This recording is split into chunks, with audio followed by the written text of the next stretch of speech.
Hello, this here is a DELL Latitude 5175. It's a two-in-one laptop. I think it's 2016, so it's quite old now, starting to show its age, and it comes with problems as well. But it's got Windows 10 Pro running on it, which is not bad operating system, but to bring it up to 2024, I'm going to do some bit repair work and see what we can change it into.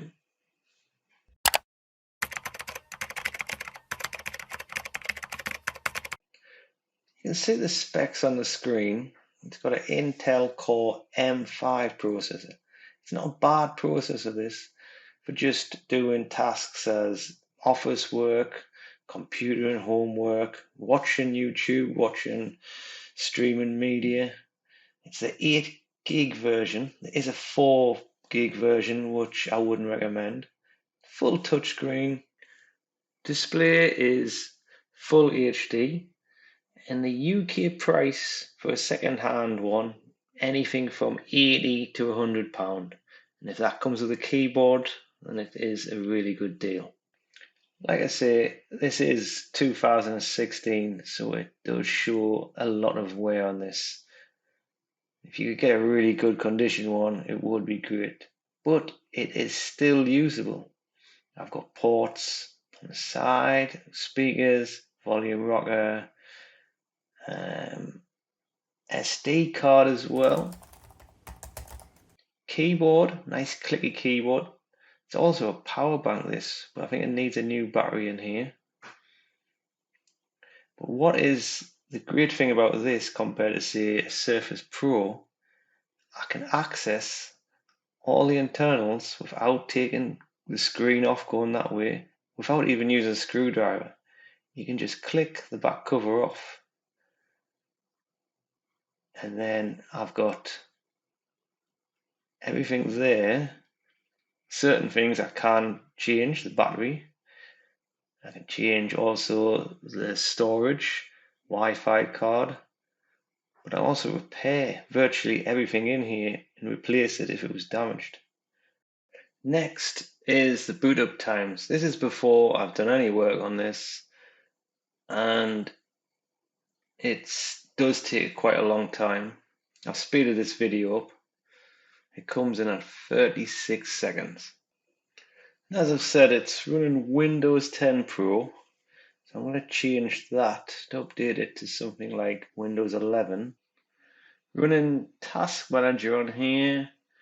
It's not too bad. The CPU is running a bit heavy, but it probably does need a format and a refresh on here.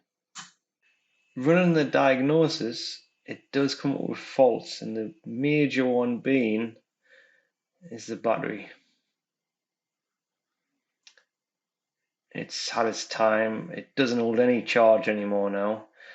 So I'll get myself a new battery.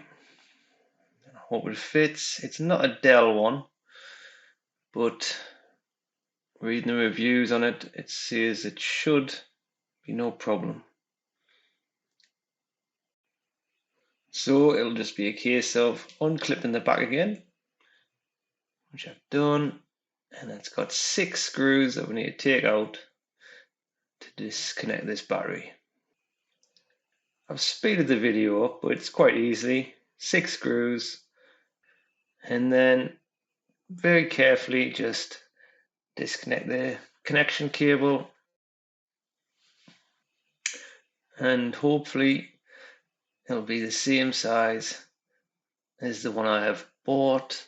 It looks identical. I mean, it matches up, holes line up, but the wire on the new one is a little bit longer. Right, it's all gone in. That's the last screw I've just put in there. So it's now a test to see if I get any power. Little light on there. I've got power light. It boots up. I'll speed this bit up here while it's booting up. and we have power. Alright, I'll go back to the diagnostic, run the diagnostic test again, and see if my problem is fixed. Battery button, all passed. So that's great. Next job is I'm going to install a debloated version of Windows 11. I've speeded up the video here of the installation, but it all goes well, and it's a lighter version, so it keeps this running relatively fast still. So all done. I've got a modern laptop, touchscreen, all under £140 UK money. And the specs on this laptop aren't modern, but are good enough. As you can see on the task manager here, everything's quite settled on the RAM and the CPU for watching media, browsing the internet, using Office. Great for if you want to do kids for homework. All in all, an easy rebuild of a laptop. If you like this video, please like, comment and subscribe. Thank you.